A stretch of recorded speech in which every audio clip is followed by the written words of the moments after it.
Porque a campanha de Trump canalizou uma estética ideológica que era muito mais inclusiva. Isso pode soar um pouco estranho para aquelas pessoas que entendem que ser de centro-esquerda na América, ser democrata, é ser inclusivo em um sentido de recursos humanos. No entanto, a campanha de Trump, como você pode ver pelas pessoas que votaram nele, foi uma vasta coalizão de diferentes pessoas, de diferentes raças e origens, etc. E foi muito mais inclusiva no sentido de que apelaram para uma estética ideológica mais universalista do que Kamala é brilhante.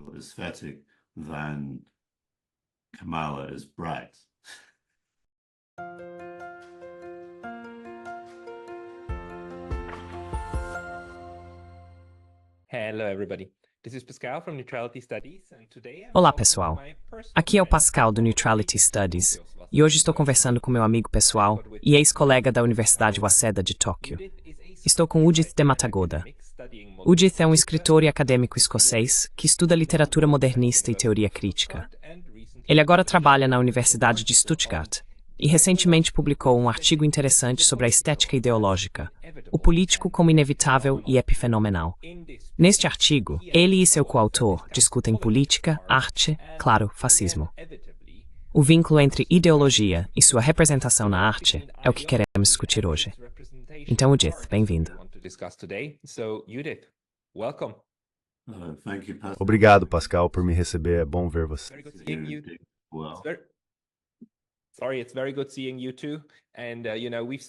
É muito bom ver você também.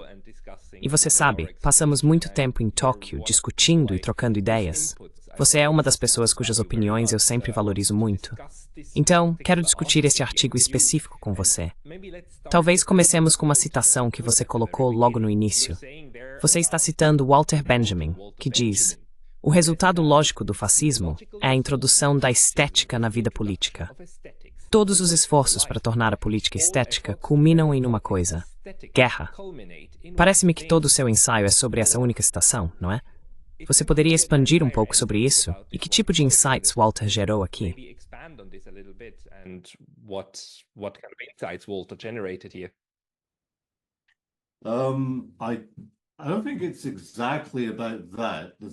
Eu não acho que seja exatamente sobre isso. Isso é apenas uma faceta. É uma teoria bastante densa e complexa que estamos propondo. No entanto, acho que a citação que você leu tem muita relevância para o que estamos discutindo, que é o tipo de estado contemporâneo em que estética e ideologia se tornaram, em grande medida, entrelaçadas a ponto de talvez serem quase termos intercambiáveis.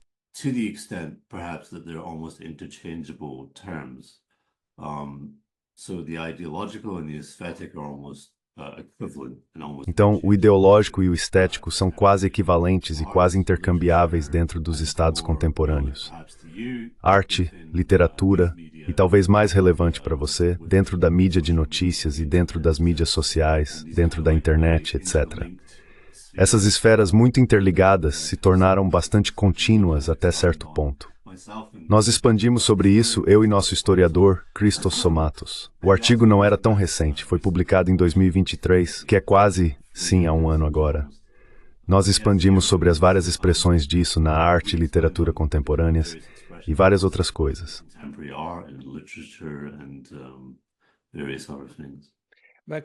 Mas você pode me dar um exemplo de onde você acha que ideologia e estética agora são quase a mesma coisa?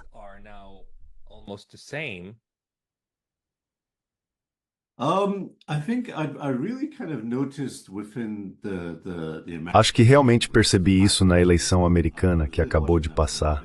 Eu estava assistindo com muito interesse porque, uma vez que Biden saiu da corrida e o substituíram por Kamala, a forma como aquela campanha foi apresentada foi quase inteiramente baseada em uma estética, eu acho. E eu pessoalmente não poderia te dizer quais eram as características políticas daquela plataforma em particular. A campanha de Trump já é, até certo ponto, muito baseada na estética ideológica, certo? Então isso era meio que um dado. Mas achei incrivelmente interessante como não havia quase... Você tem uma espécie de duopólio americano, certo? Dentro desse sistema bipartidário que é meio que um dado.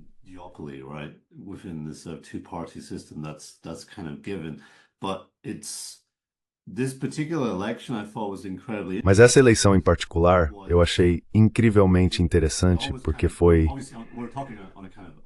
quase que, obviamente, estamos falando em um nível societal inconsciente que o conteúdo ideológico real foi completamente dispensado e substituído por conteúdo estético.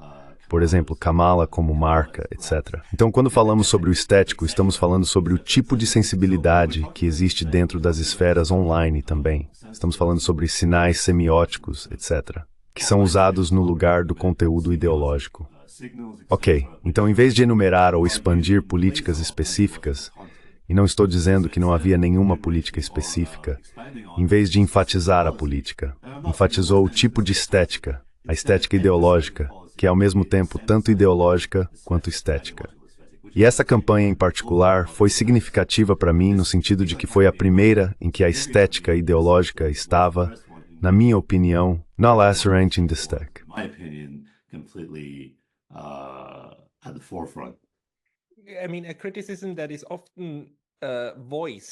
Quero dizer, uma crítica que é frequentemente feita contra, digamos, a campanha de Kamala Harris é o foco em raça e gênero.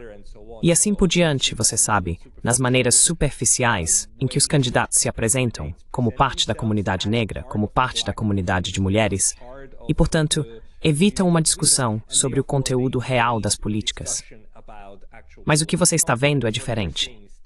Não é apenas a política de raça e gênero e assim por diante. É realmente pensão. É a mastustint.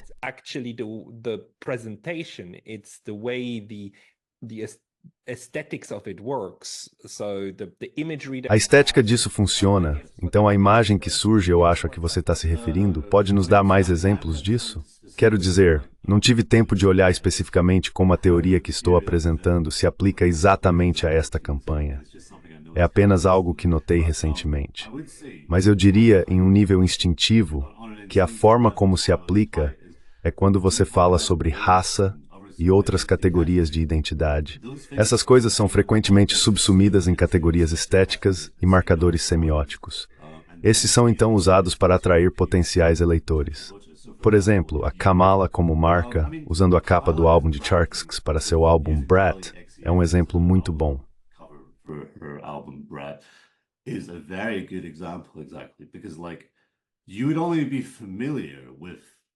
Porque, você só estaria familiarizado com o que isso é se você fizer parte de um tipo de demográfico americano cosmopolita, muito codificado como queer, liberal e costeiro, certo? É quase impossível você estar ciente do que está acontecendo, a menos que faça parte desse demográfico. Agora, ao dizer que Kamala é brat e usar a fonte e a estética da capa do álbum, você está quase dizendo muito mais do que diria ao afirmar que estamos apelando para esse eleitor específico. Você deve votar em nós, e isso é o que você tem que fazer. É quase como uma mensagem subliminar até certo ponto. É isso que quero dizer com a estética ideológica.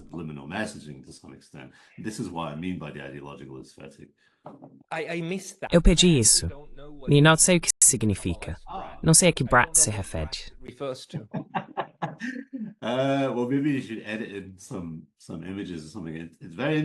Bem, talvez você devesse editar algumas imagens ou algo assim. É muito interessante. Então quero dizer, eu realmente não sei. Eu não sou um público-alvo aqui, mas você é muito um público-alvo até certo ponto.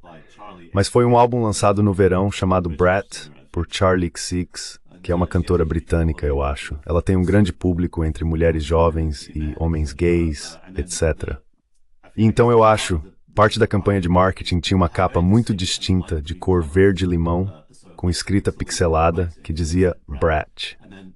E então há toda uma campanha de marketing em que isso era, não sei, era verão Brat ou algo assim. E ela se agarrou a isso. Kamala Harris agarrou-se a isso. Não.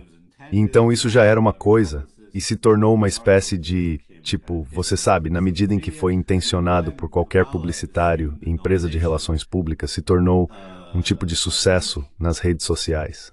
E então, quando Kamala assumiu a nomeação, acho que Charlie XCX tweetou, Kamala é brat. E então eles mudaram a capa com a escrita e tudo para dizer algo como Kamala HG ou algo assim. Foi como se isso fosse absorvido completamente. essa campanha viral para um músico se transformou em uma campanha para Kamala Harris. Isso é muito interessante. Quero dizer, me sinto meio bobo falando sobre isso até certo ponto, porque não estou realmente tão por dentro dos detalhes. Mas pelo que entendi, foi isso que ocorreu. E acho que esse foi um aspecto muito específico e muito interessante do que quero dizer com a estética ideológica.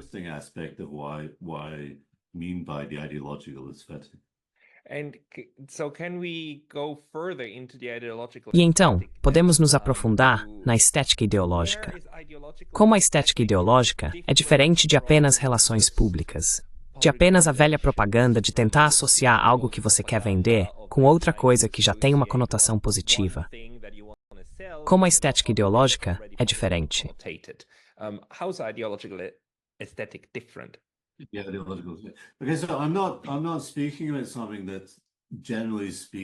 Não estou falando sobre algo que de modo geral é realmente expresso em um nível consciente.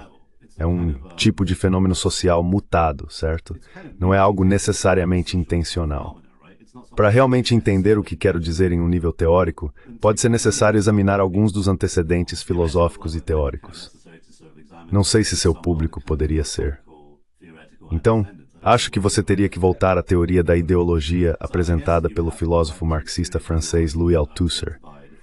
Althusser disse que a ideologia é uma representação da relação imaginária entre um indivíduo e suas condições reais de existência. Agora, isso parece até certo ponto bastante complexo, mas também bastante reducionista.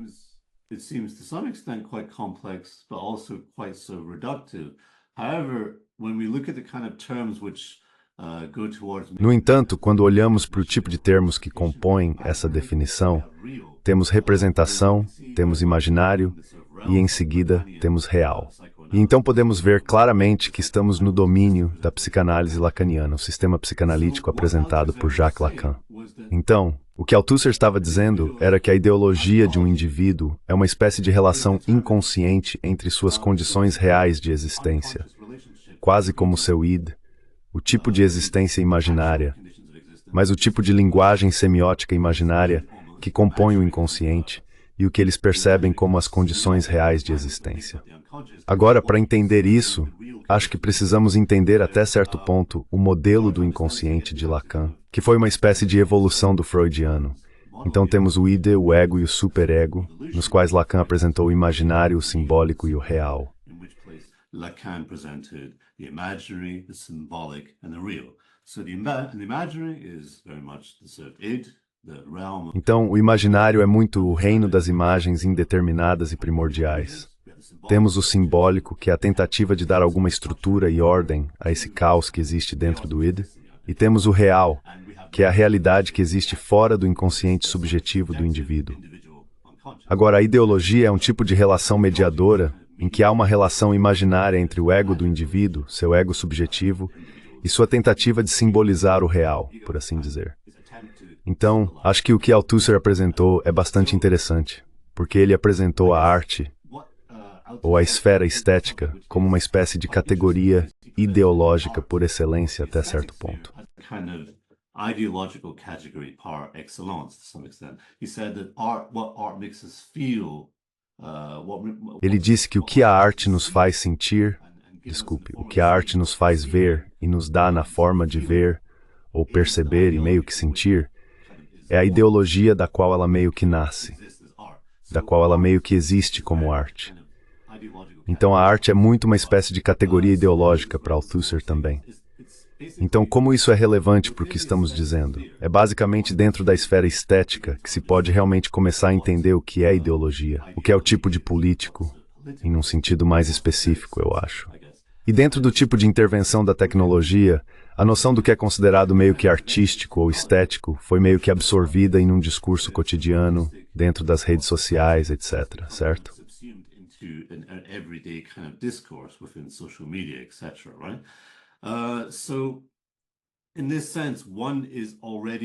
Então, nesse sentido, já estamos envolvidos em uma espécie de construção estética de nós mesmos, do nosso ego, da nossa projeção de nós mesmos para o mundo exterior, de uma maneira muito estética.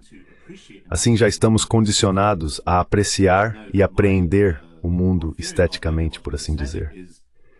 E agora nossa teoria do estético ideológico está relacionada a isso, mas também a ideia de que existimos em um estado de hiperpolitização, especialmente como resultado da internet, mídia de notícias, etc.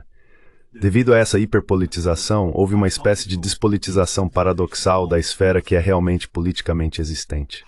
Isso levou à noção de desvalorizarmos tanto o estético quanto o ideológico, e então meio que fundi-los em um só, até certo ponto. Agora esta é uma explicação muito confusa, mas talvez possamos descompactá-la um pouco.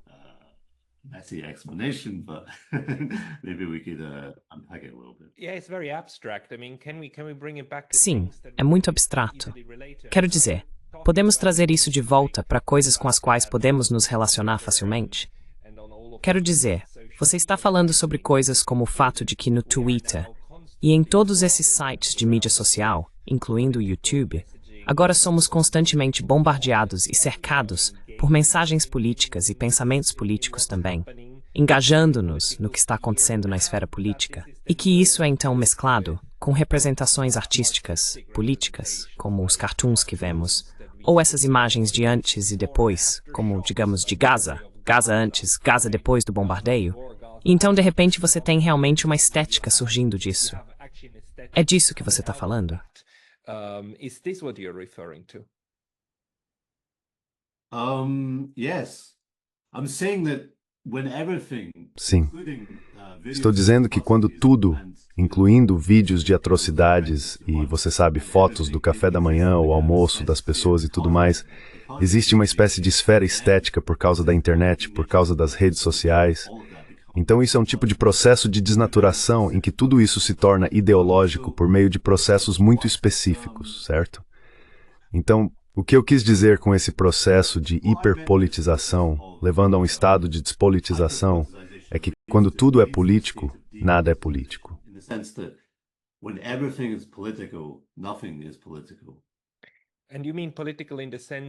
E você quer dizer político, no sentido, novamente, de como as pessoas tiram fotos de seus almoços, postam. E, portanto, isso se torna parte de uma discussão entre um grupo de pessoas. E porque todo mundo faz isso, tudo sobre o que todos falam é subitamente despolitizado, de uma forma que não importa mais.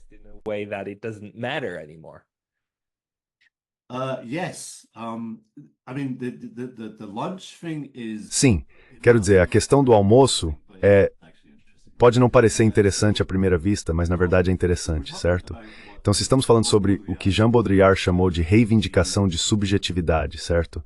O tipo de reivindicação libertadora de subjetividade. É essa noção muito intimamente ligada à política de identidade, no sentido de que o indivíduo é o locus e o aspecto central da sociedade, certo? Então, você recebe um tipo de conceito libertador de subjetividade, uma reivindicação sobre a subjetividade, que permite esteticamente construir a vida e a existência de uma maneira tão minuciosa e supostamente interessante.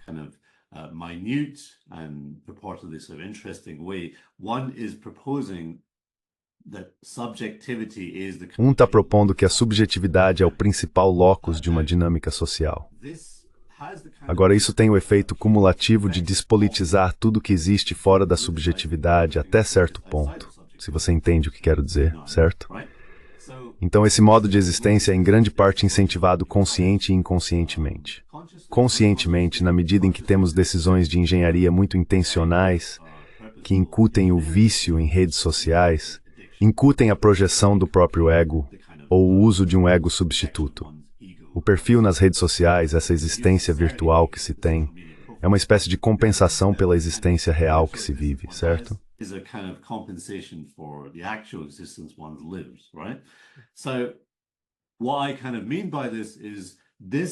O que quero dizer com isso é que isso se estende desde as fotos do almoço de alguém até a projeção das opiniões nas redes sociais, certo? Eu acredito nisso. Eu assinei esta petição, eu posto este quadrado preto, etc., certo? Agora, essa situação aparentemente hiperpolitizada tem o efeito de despolitizar os efeitos, a eficácia desses atos, certo?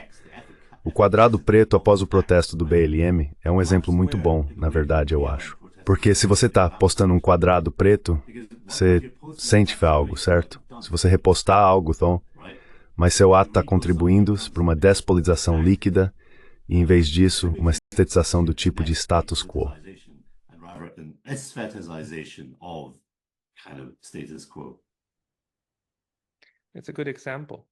Esse é um bom exemplo. Nesse sentido também, postar bandeiras da Ucrânia, bandeiras de Israel e emojis nos perfis das pessoas faz parte dessa expressão estética de despolitização, no seu sentido.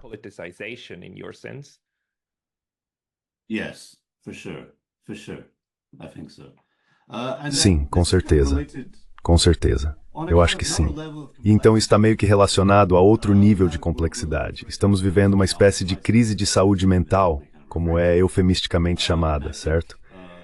E eu acho que a definição de Jacques Lacan, em grande medida, de psicose, ou a iniciação da estrutura psicótica, é a incapacidade de diferenciar entre atualidade e virtualidade, certo? Então, se você está constantemente confrontado com essa situação cotidiana em que precisa fazer a ponte, você é incapaz de fazer a ponte entre quem você realmente é e o que você realmente posta.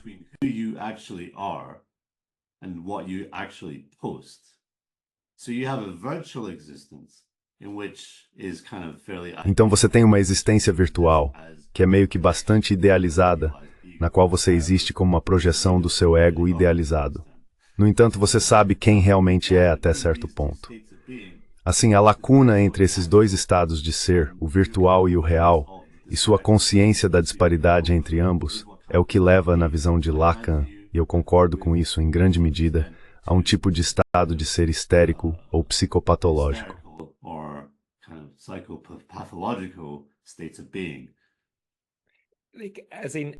Tipo, no sentido de realmente prejudicial para o indivíduo? Tipo, como uma espécie de esquizofrenia entre o online e o offline?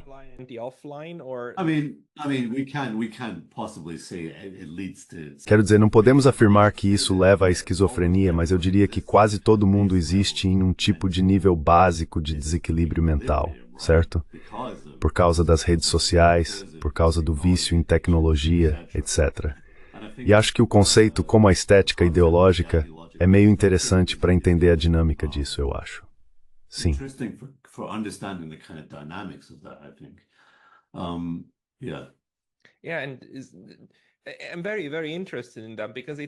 Sim, e estou muito interessado nisso, porque me parece que se resume novamente a essa questão da mensagem pública e de como vender algo.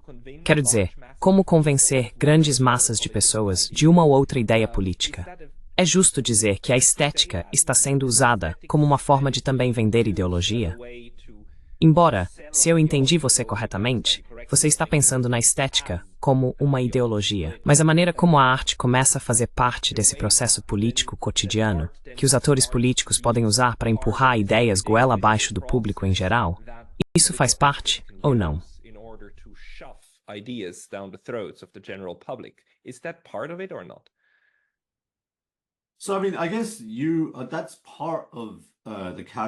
Então, quero dizer, acho que isso faz parte do cálculo. Voltando ao sobrinho de Sigmund Freud, Edward Bernays, que basicamente inventou o campo das relações públicas usando as teorias psicanalíticas de seu tio. Ele escreveu um livro chamado Propaganda, no qual enumerou, expandiu e explicou as várias maneiras de controlar movimentos de massa e multidões, etc. Control mass movements and crowds, etc. However, what I'm speaking is to some extent. No entanto, o que estou falando é em certa medida um pouco mais sofisticado, apenas no sentido de que meio que transcende a intenção consciente e proposital de governos, mídia, propagandistas, etc. Eu diria que é algo que em grande parte é inconsciente. É difícil até mesmo controlar. Descreve mais um tipo de estado de discurso público desnaturado que talvez tenha resultado desta era de propaganda, etc. E dos mecanismos que foram colocados em prática para esses propósitos nefastos, eu acho. Mas o que estou falando é mais um tipo de processo inconsciente, eu acho.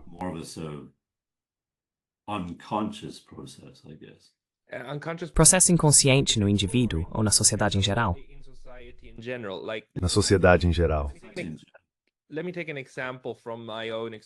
Deixe-me dar um exemplo da minha própria experiência com este canal.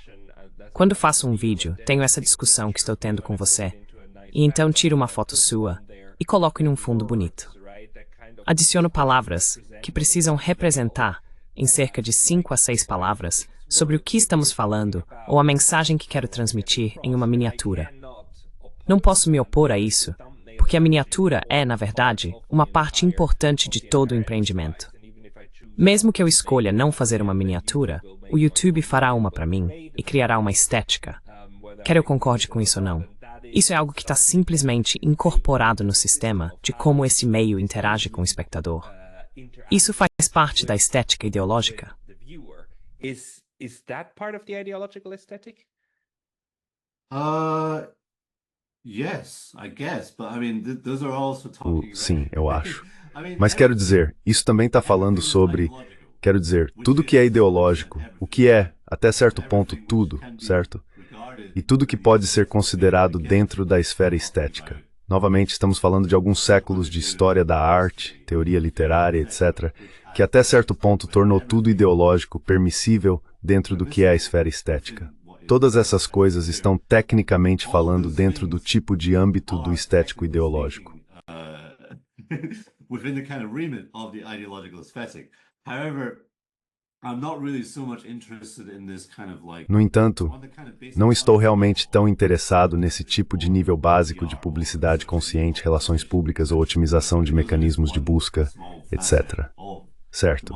Ok, esses são apenas um pequeno aspecto de fenômenos muito maiores, que, como eu disse, não são realmente o resultado de decisões conscientes. Poderia ser, poderia ser. No entanto, é mais, eu diria, o resultado de fenômenos sociais inconscientes, que surgiram devido à vasta interconectividade do mundo globalizado, eu acho, e principalmente da internet.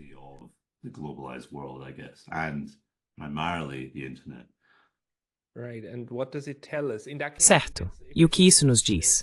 Nesse caso, se não há um ator que o exerce, mas podemos apenas observá-lo como fatos da vida, então a questão é, uma vez que observamos esses fatos da vida, o que eles nos dizem sobre a sociedade e sobre o momento histórico em que estamos vivendo?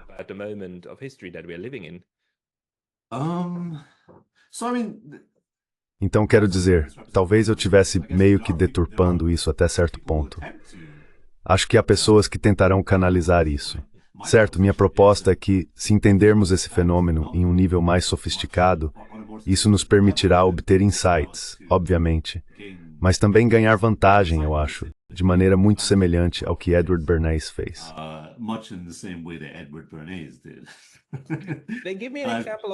Dê-me um exemplo do estado atual. Que tipo de vantagem podemos tirar dessa análise, quando agora olhamos para as campanhas de Trump e Harris, e onde isso nos deixa nesse limbo?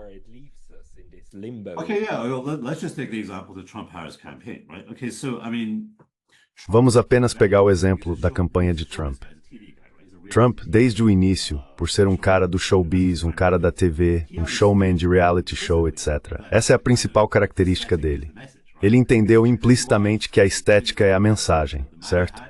É por isso que o boné de Trump, o boné MAGA, é um movimento publicitário incrível, como uma espécie de estética, com esse slogan muito simples e as associações que ele faz. É uma campanha de mensagem estética incrível. Quase impossível para os outros contrabalançarem isso com o que fazem.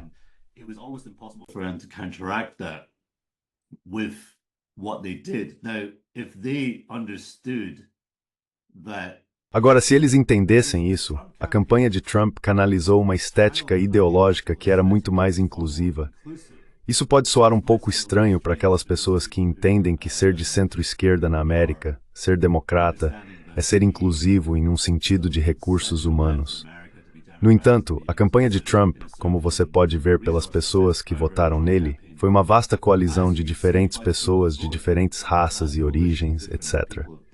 Foi muito mais inclusiva, no sentido de que eles apelaram para uma estética ideológica mais universalista do que a marca de Kamala.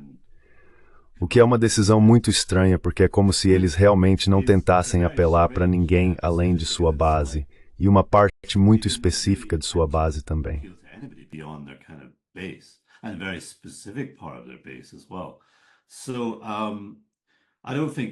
Então, eu não acho que nenhuma das campanhas realmente entendeu a estética ideológica em um nível particularmente sofisticado.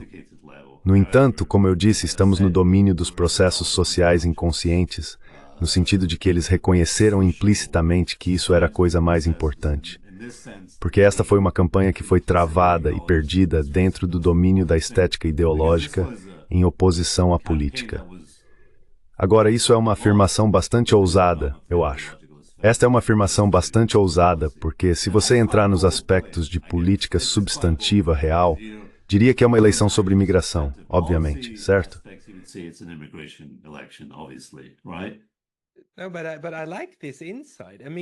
Não, mas eu gosto dessa percepção. Quero dizer, isso está dizendo que Trump realmente tinha uma estética ideológica mais inclusiva, o que de certa forma adiciona outro nível de compreensão ao que aconteceu. Porque também, se pensarmos nas grandes imagens que ainda podemos ter em nossas cabeças, quero dizer, uma das mais importantes é definitivamente Trump, sangrando do ouvido com o punho no ar, ao fundo de um...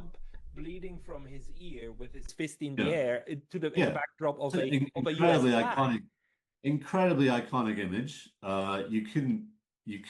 Imagem incrivelmente icônica.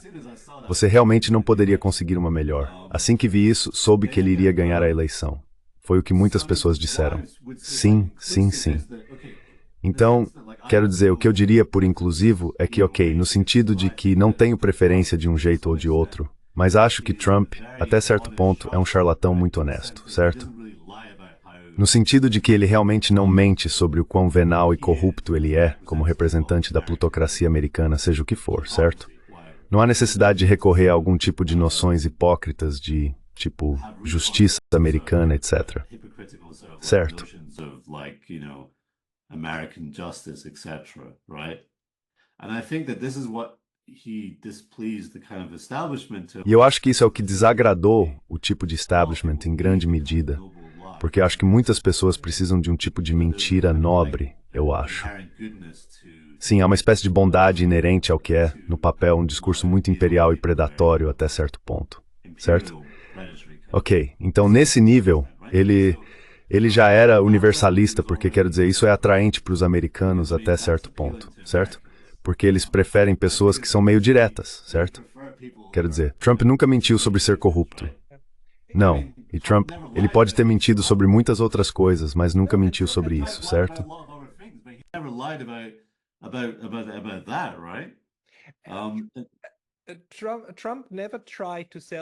Trump nunca tentou vender a ideia de que ele poderia ser qualquer pessoa. Essa não era a mensagem. A mensagem era que qualquer um poderia ser como ele se construíssemos o país corretamente. E esse é o sonho americano, certo? Você pode ser tão rico quanto eu sou.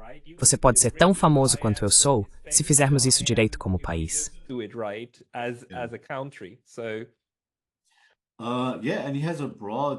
Sim, e ele tem um apelo universal amplo por causa disso, eu acho, certo? Porque, quero dizer, acho que muitas pessoas meio que aspiram a esses tipos de ideais americanos venais, certo? De tipo se virar sozinho e realmente não se importar muito, beirando o desprezo pelos outros. E esse tipo de, então, uma ideologia muito individualista e dura. Agora, essa é a base disso. Como isso é expresso é através da estética ideológica. É através do boné do Trump. É como se qualquer um pudesse usar o boné do Trump. Qualquer um pode usar o boné MAGA, sabe?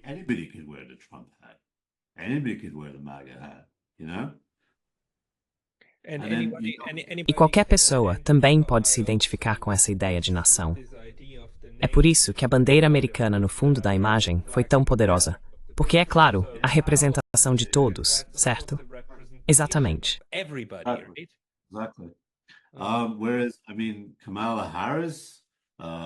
Enquanto isso, quero dizer, Kamala Harris, antes de tudo, é muito uma espécie de entidade sem descrição. E eu não acho que ela realmente tinha, para começar, qualquer tipo de base de apoio.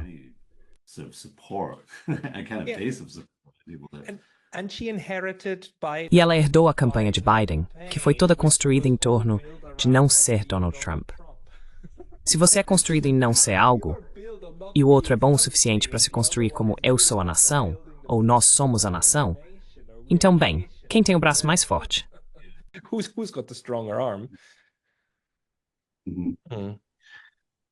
Sim.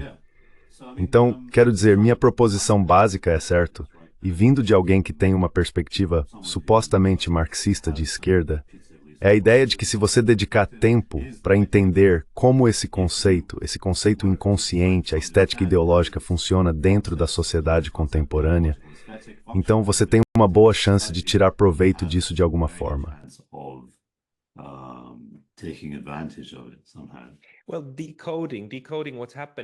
Bem, decodificando o que está acontecendo, certo? Talvez este seja também o ponto onde quero perguntar a você, onde isso nos deixa em relação ao fascismo?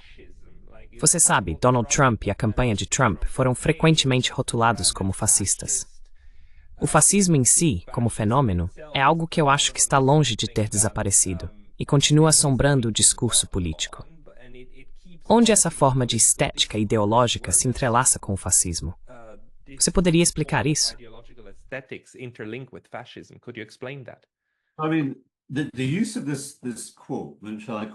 Quero dizer, o uso desta citação, e devo citá-la, vou lê-la novamente. O resultado lógico do fascismo é a introdução da estética na vida política. Todos os esforços para tornar a política estética culminam em uma coisa, a guerra. Então isso é, eu acho, do epílogo do ensaio mais famoso de Walter Benjamin, a obra de arte na era de sua reprodutibilidade técnica.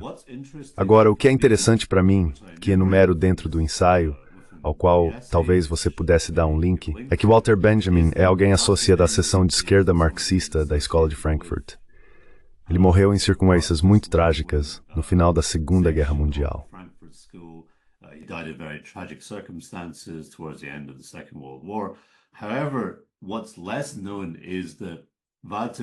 No entanto, o que é menos conhecido é que Walter Benjamin foi fortemente inspirado e influenciado por seu contemporâneo mais velho, Carl Schmitt, que foi o jurista nazista e teórico legal responsável por muitas teorias políticas interessantes, sofisticadas e perturbadoras. Por exemplo, a noção de política como sendo composta por uma distinção amigo-inimigo. Mas o que é mais interessante é que Benjamin foi, em grande medida, inspirado em suas próprias teorias pelo trabalho de Carl Schmitt sobre, por exemplo, o romantismo político. Schmitt propôs algo muito semelhante a essa noção de estética ideológica, no sentido de que, desde o Iluminismo, Schmitt via que a romantização do discurso político e a estetização foram o que levou a muitos dos conflitos que ocorreram no século XIX até o século XX, etc.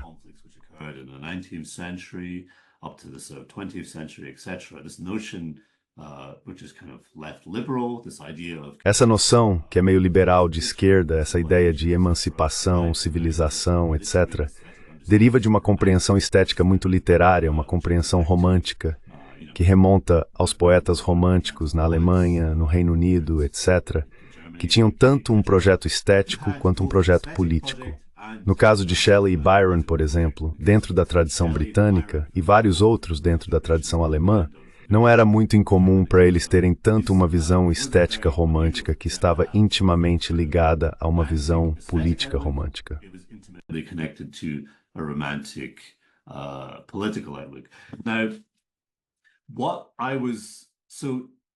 Agora, o que eu estava dizendo é que a ideia de Benjamin, de que a introdução da estética na vida política inevitavelmente leva ao fascismo, é algo que eu tendo a questionar. Acho que em grande medida isso é meio que verdade. Quando alguém começa a estetizar sua própria vida, romantizá-la de certa forma, isso leva às correntes míticas que sustentam uma espécie de visão de mundo fascista. Eu examino isso de forma bastante extensa no meu livro, que está atualmente em revisão sobre escritores fascistas modernistas. Por exemplo, escritores como Wyndham Lewis, Pierre Drieux-La Rochelle, Henri de Monterland, Filippo Tommaso Marinetti, Julius Evola. Todos esses tipos de artistas estiveram em algum momento associados à vanguarda artística.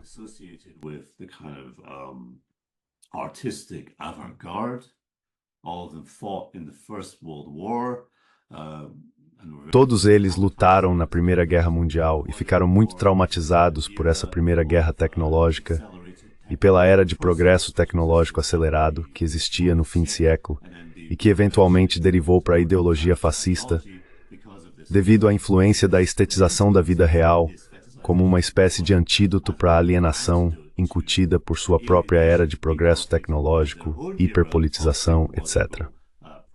Então, o que estou começando a questionar, e o Idjibar incluir essas iterações que Benjamin, conservem portfólio e assim. I think that Benjamin was, to some extent, he knew what he was doing. His invective was against the emerging kind of fascism. Sua invectiva era contra o tipo emergente de escritores fascistas, como ele via, por exemplo, Ernst Jünger, como parte desse tipo de movimento estético radical de direita emergente.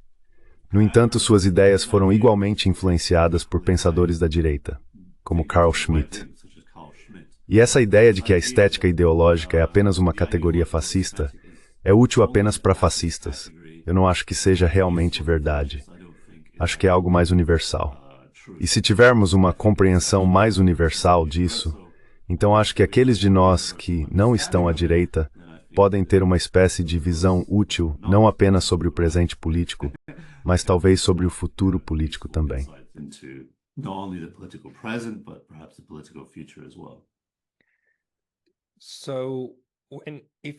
Então, se pegarmos sua noção ou seu entendimento da estética ideológica e aplicarmos, quais são as coisas que você diria para as pessoas ficarem atentas? Onde elas veem a estética ideológica em ação? Como esse processo inconsciente da sociedade? E por que isso deveria preocupá-las?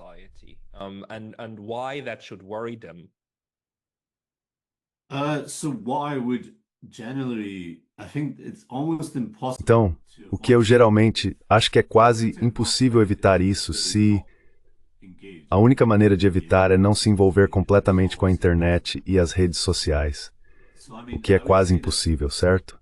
Então, quero dizer, eu diria que você realmente precisa de algum tempo longe das redes sociais, uma quantidade significativa de tempo, ou reduzir seus hábitos a ponto de talvez você usar um celular simples ou algo assim, em vez de ter um smartphone por alguns meses, apenas para se descondicionar desse bombardeio incessante do estético ideológico em suas sinapses, em seu cérebro. E então, quando você voltar a isso, terá uma compreensão mais sofisticada e também terá quebrado o hábito de rolar constantemente pelo telefone, etc.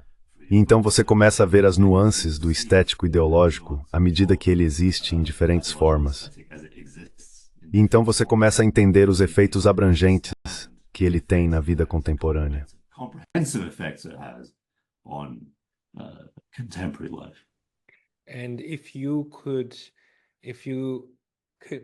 E se você pudesse fazer uma prescrição política para garantir que a estética ideológica não nos leve a lugares sombrios em relação ao desenvolvimento político das relações internacionais, como isso nos incita à guerra, é disso que Benjamin nos alertou. Que o excesso disso resultará em guerra, porque acontece de todos os lados. Qual seria a prescrição política para evitar que isso aconteça? Um antídoto.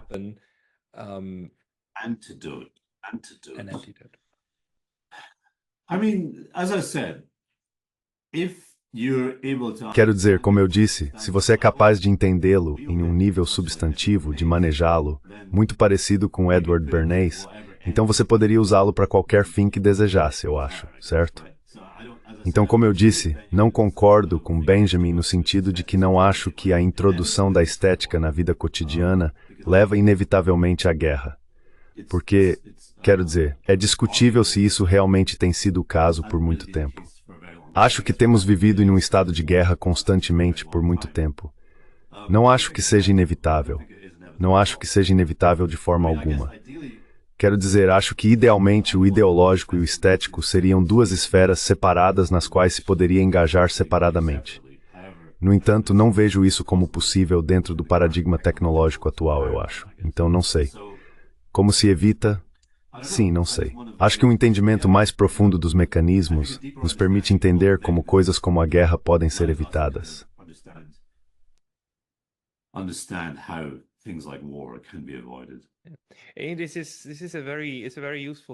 Isso é algo muito útil para se pensar, onde encontramos essa estética que pode nos conduzir inconscientemente em uma direção ou outra. E como toda a esfera social é feita de tais imagens. Obviamente, você está estudando isso, e se as pessoas quiserem segui-lo e encontrar seus escritos, devem ir ao seu Substack. Devem ir à academia. Onde devem encontrá-lo? Sure, yeah. You could subscribe to my Substack, which is Claro, sim. Você pode se inscrever no meu Substack, que é gratuito. Talvez você possa colocar um link na descrição. Sim. E se você estiver interessado, eu escrevo sobre a estética ideológica em relação aos fenômenos culturais da internet, que acho meio interessante, etc. Mas também escrevo sobre literatura, de forma mais geral. Essa é minha principal área, minha principal paixão, eu acho. Também tem um canal no YouTube que é dedicado a considerações muito lentas e aleatórias, meio aleatórias, sobre literatura e misturando isso com psicogeografia, cênica, etc. Tem alguns vídeos sobre o escritor polonês-inglês Joseph Conrad, combinados com eu caminhando pela área do Bodensee, Zurique, etc. Então, por favor, siga meu canal no YouTube e inscreva-se no meu Substack. Please follow my YouTube channel and subscribe to my Substack. Udith, muito obrigado pelo seu tempo hoje. Todos sigam-no no Substack e no YouTube. E voltaremos a falar sobre as estéticas ideológicas assim que houver mais informações ou quando surgir a oportunidade. Udith, muito obrigado pelo seu tempo hoje. Judith, thank you very much for your time today. Bury the stem. Thanks.